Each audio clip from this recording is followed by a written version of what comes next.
Dorothy Walker, please.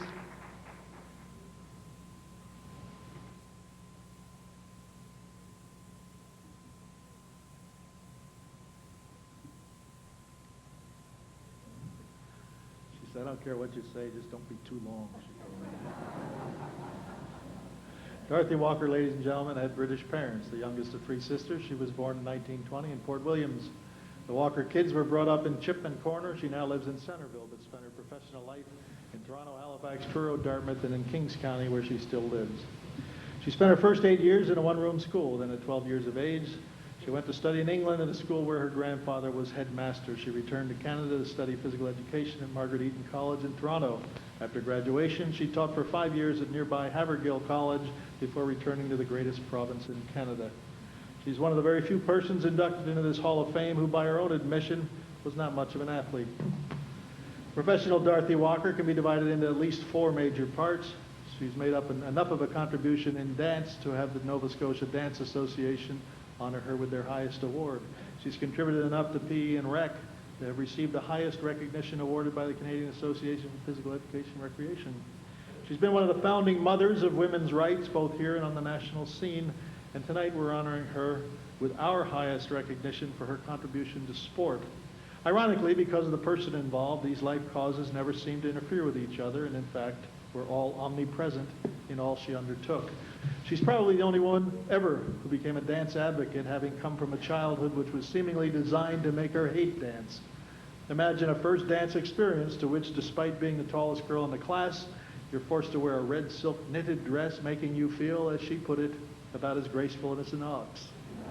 Imagine further that the first boy to ask you to dance is the shortest boy in the class, who's bedecked in his family's traditional kilt.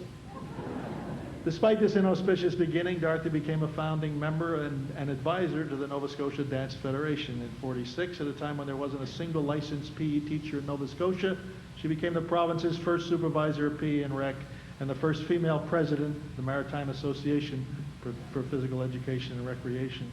Each of these groups, in turn, have recognized her achievements. The Recreation Association of Nova Scotia, RANS, gave her the Blue Nose Achievement Award.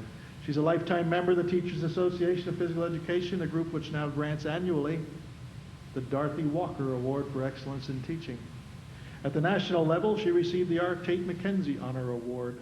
All of these professionals would be disappointed if they were ever to hear that a person they singled out for these high honors would go cross-country skiing by herself, break a hip, have to drag herself out of the woods, flag down a passing truck to get her to a place where she could get treated. They will certainly not hear a story like that from us. And just in case there's anyone here tonight who agrees with Dorothy that we shouldn't be inducting her because her contributions really lay outside the world of sport, let's look at whether or not she's done anything in that realm. She's recognized as having been the single most effective advocate of school sports back before they were a regular part of the school program. And she's recognized as the mother of school sports for girls since they were non-existent, before Dorothy became their single most vocal proponent in the East. And make no mistake, when Dorothy Walker became a proponent of something, important ears perked up. One time they didn't was when her request to leave early on December 24th to make sure she got down to her family home in the valley for Christmas was denied. She arrived to work on the 24th, propped her feet on the desk, and read the newspaper till quitting time. She was 6 years the vice president of the Canadian Women's Field Hockey Association, a sport in which she was nationally rated as an official, to go along with her national basketball rating as an official. She was a member of the National Advisory Council on Fitness and Amateur Sport, chair of the Women's Athletic Committee for the Canadian Association, and she was the Valley Regional Rep for the Nova Scotia Sport Heritage Centre for 4 years before becoming chair of this board, a position she held during the first 4 years we held these induction nights. And oh yeah, she was women's advisor to the Canadian Olympic team, accompanying them to the Tokyo Olympics in 1964. And we also find her name listed as founding member and president of the Valley Senior Games, a sport festival which has grown and developed far beyond anyone's expectations. Dorothy Walker also taught phys ed at the Department. I'm almost finished. You're looking at me. Dorothy Walker also taught phys ed at the Department of Education summer school program from 1948 to 1965, a program which educated practically every coach in the school system. While she was doing it, ladies and gentlemen, she successfully lobbied the government to start teaching an accredited program to better educate those willing and wishing to teach PE and coach. When they finally did acquiesce in 1964, she was the woman who then moved to the Teachers College and taught in that program for 10 years, leaving her imprint on every Nova Scotian educated teacher coach in the province who entered the field during that decade. This last mentioned accomplishment is perhaps her largest contribution to sport, namely her students, who've now blossomed into builders and are due a great deal of the credit for the wonderful thing Nova Scotian sport has become. She did receive an honorary doctorate in civil laws from Acadia in 1983. She didn't think she deserved that either. In this case, as in that, her ex-students have asked me on their behalf to tell you, Dorothy, that it's time for you to be quiet for just a short time and let them do the talking. Ladies and gentlemen, perhaps the greatest sportswoman Nova Scotia has ever known, Dr. Dorothy Walker.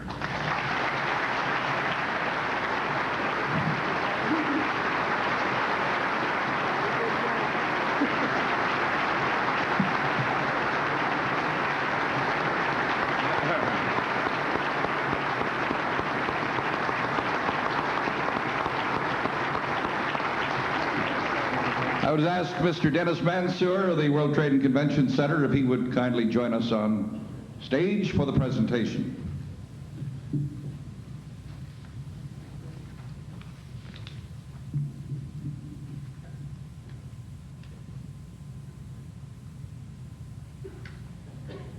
Come into the light. Well, you were in the light. I'll join you in the light. I learned from down there that you can't see them when they're over there. Exactly. As we look out over this tremendous gathering here tonight, we look back and say we've come a long way over the last 20 years. The formative years, when you look at the facility down at the end of the street and the turnout here tonight and the quality of our candidates. We certainly have, Pat. You and I were both involved in 1977 when the Nova Scotia Sport Hall of Fame was first started, and we had nothing but the goodness of Sport Nova Scotia to use their facilities and put our artifacts in the basement. And look what we've come to now. It's wonderful. Okay, as a physical educator in this province, a great distinction. If you had your druthers, what would you wish in the future for physical education? Oh my goodness, that's a very difficult wish. I would wish that every child in Nova Scotia, and I say from birth to death, all children would be physically active and involved as much as possible, because it is part of a true living lifestyle. And we've been working very hard to get across the notion that an active lifestyle is important, and I continue to say that that is one of the most important things. Congratulations, Dorothy, on a brilliant career and a very, very early presentation. Thank you very much, Pat. Thanks an awful lot. Dorothy Walker, ladies and gentlemen.